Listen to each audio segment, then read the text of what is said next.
Assalamualaikum warahmatullahi taala wabarakatuh. Halo semuanya, perkenalkan nama saya Yudi Saprijal, NIM 2103060067, Prodi Peternakan, kelas PTNA.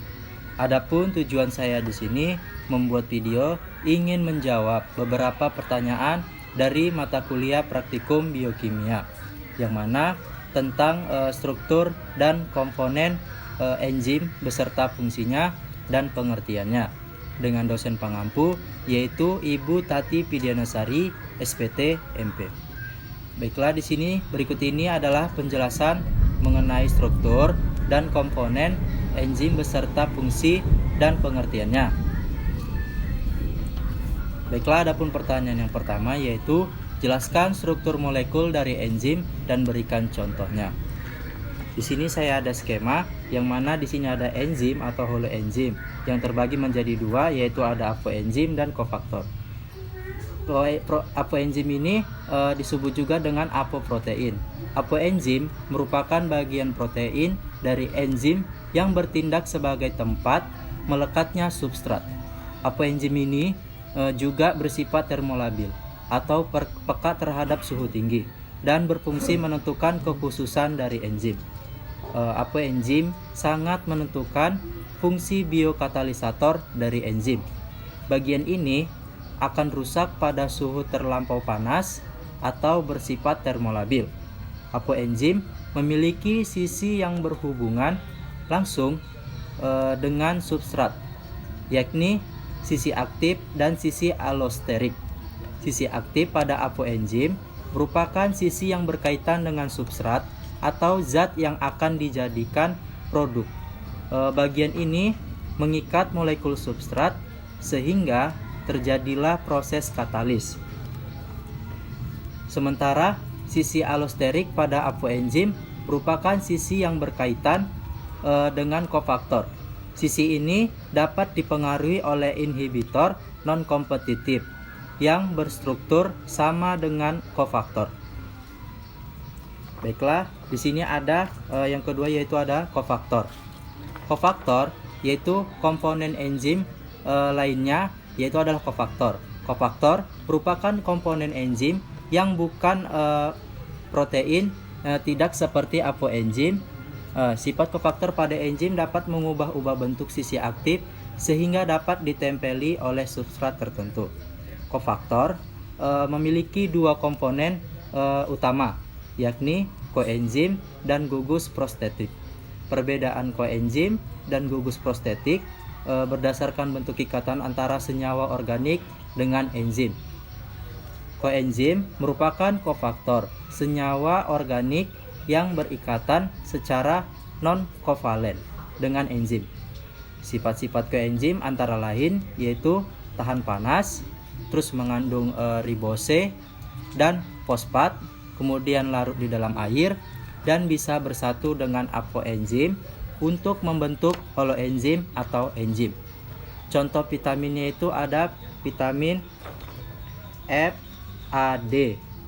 Dan gugus prostetik merupakan kofaktor senyawa organik yang berikatan secara kovalen dengan enzim.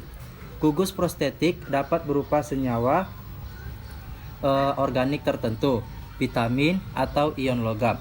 Gugus prostetik merupakan kofaktor senyawa organik yang berikatan secara kovalen dengan enzim, yang mana contohnya yaitu ada Fe, ini Fe2+ atau oksidase sitokrom, dan Mn2+ atau arginase. Kemudian di sini saya akan menjawab pertanyaan kedua yaitu jelaskan dua model cara enzim dalam bekerja. Di sini saya mempunyai skema. Yang pertama di sini adalah model kunci dan anak kunci. Teori ini ditemukan oleh Emil Fischer pada tahun 1894. Dia menyatakan bahwa enzim akan berkaitan dengan substrat yang punya bentuk sama seperti sisi aktif dari enzim. Berarti dengan sisi aktif yang sama dengan enzim, maka enzim dan substrat akan berhubungan. Kemudian di sini yang kedua itu ada induced model atau model induksi. Teori ini digunakan oleh Daniel Koslen pada tahun 1958. Pada enzim mempunyai sisi aktif yang fleksibel, Namun, sisi aktif enzim itu mempunyai titik pengikatan yang sama atau spesifik. Oleh karena itu, hanya substrat-substrat yang mempunyai titik pengikatan yang sama yang bisa menginduksi sisi aktif dari enzim agar pas membentuk seperti suatu substrat. Adanya teori induksi ini bisa menyempurnakan kekurangan kunci dan anak kunci.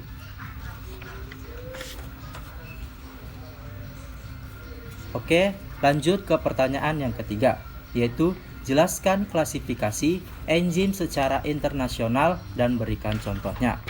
Di sini saya ada skema. Baiklah, banyak enzim yang dinamakan dengan menambah akhiran ase pada nama substratnya. Misalnya urease, mengkatalisis hidrolisis urea. Tetapi banyak juga enzim yang dinamai tidak berdasarkan nama substratnya. Misalnya tripsin dan pepsin. Ada juga enzim yang dikenal dengan dua nama, misalnya yaitu amilase yang dihasilkan kelenjar ludah dinamakan pula petialin. Karena itu, dan juga dengan terus meningkatnya jumlah enzim yang baru ditemukan, suatu dasar penggolongan enzim secara sistematis telah dikemukakan oleh persetujuan internasional.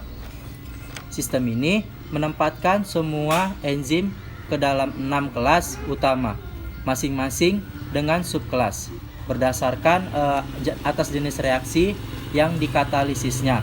Contohnya yaitu yang pertama di sini ada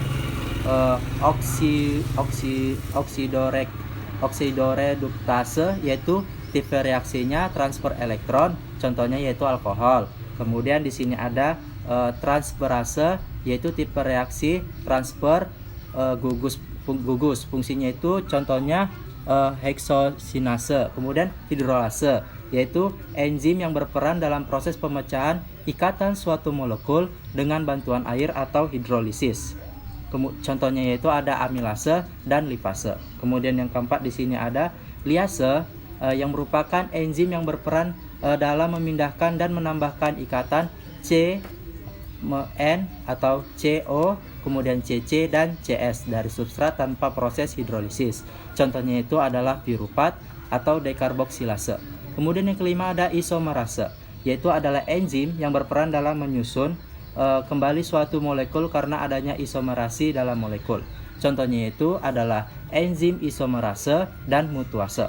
Kemudian ini ada yang terakhir itu ada ligase, yang mana adalah enzim yang berperan dalam penggabungan dua molekul melalui pemecahan ATP atau energi. Contohnya yaitu ada sintetase. Berikut adalah skemanya. Kemudian saya akan menjawab pertanyaan keempat, yaitu jelaskan sifat-sifat dari enzim. Jika ditanya sifat-sifat dari enzim, yaitu yang pertama ada enzim sebagai katalisator, kemudian ada enzim sebagai suatu protein. Struktur dari suatu enzim tidak lain adalah protein, karena aktivitas katalitiknya bergantung pada integritas strukturnya sebagai protein. Walaupun ada beberapa senyawa yang dapat bertindak sebagai katalis, misalnya ada RNA. Kemudian yang ketiga itu ada enzim itu khusus fungsi enzim itu tertentu.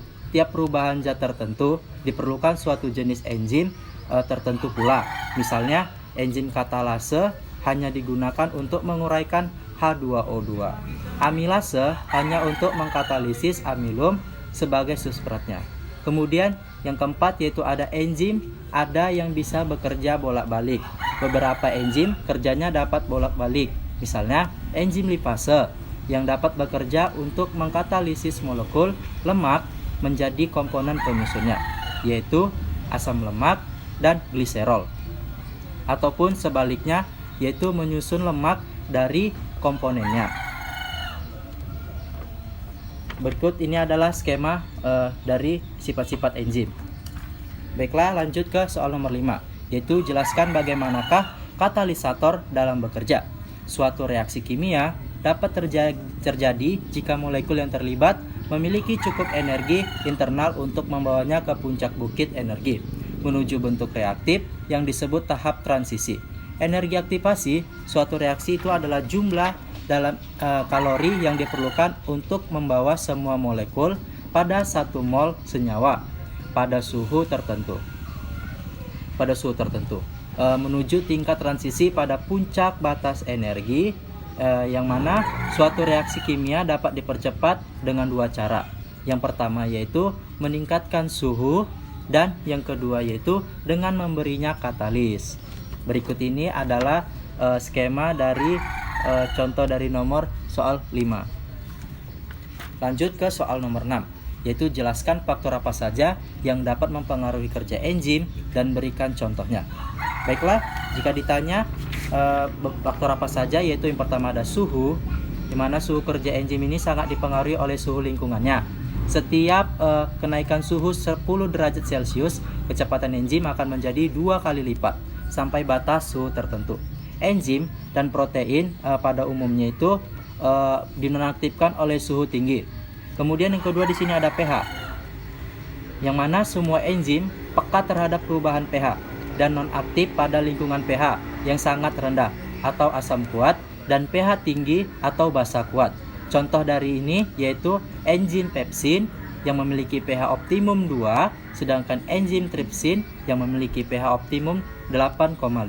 Kemudian di sini ada konsentrasi enzim, yang mana substrat dan kofaktor jika pH dan suhu suatu sistem enzim adalah konstan dan jumlah substrat berlebihan, maka laju reaksinya itu adalah sebanding dengan jumlah enzim yang ada. Sebaliknya, jika pH, suhu dan konsentrasi enzim konstan atau tetap, maka laju reaksinya itu adalah sebanding dengan jumlah substrat.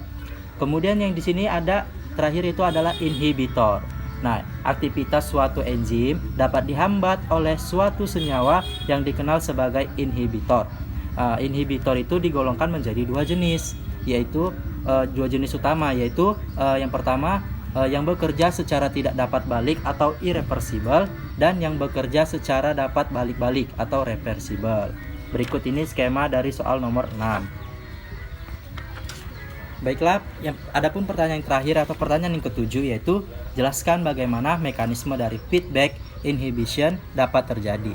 Pola umum pengontrolan jalur metabolisme biasanya terjadi ketika enzim pertama pada jalur metabolisme tersebut. Di sini saya ada skemanya, yang mana jalur metabolisme tersebut dihambat kerjanya oleh hasil akhir dari jalur metabolisme tersebut.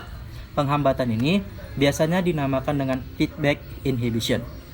Pengontrolan model feedback inhibition itu di mana enzim yang bekerja pada tahap awal atau E1, ini E1, dihambat kerjanya oleh produk akhir atau Z, yang memberikan keuntungan pada sel, yaitu organisme tersebut dapat mengatur suplai energi dan mencegah menumpuknya senyawa atau intermediate B, C, D. Selama proses metabolisme terjadi, banyak jalur metabolisme dalam tubuh organisme yang berbentuk cabang, sehingga proses feedback inhibition yang terjadi itu dapat berlangsung di beberapa lokasi. Kemudian mekanisme penghambatan ini dinamakan dengan sequential feedback inhibition. Pada beberapa jenis jalur metabolisme, produk akhir dapat berikatan dengan enzim bukan pada sisi aktif enzim, tetapi pada titik kontrol lainnya. Jenis enzim demikian dinamakan enzim allosterik. Enzim allosterik sering berbentuk protein yang memiliki beberapa subunit protein dan memiliki satu atau lebih sisi aktif pada masing-masing subunitnya. Terikatnya substrat pada sisi aktif enzim akan menginduksi perubahan konformasi protein pada enzim tersebut yang memungkinkan sisi aktif lainnya memiliki afinitas untuk berikatan dengan molekul substrat. Baiklah, ini ada skemanya, skema dari nomor 7. Baiklah, mungkin itu saja yang bisa saya sampaikan. Lebih dan kurang saya mohon maaf, dan saya akhiri wabillahi taufiq wal hidayah. Wassalamualaikum warahmatullahi taala wabarakatuh.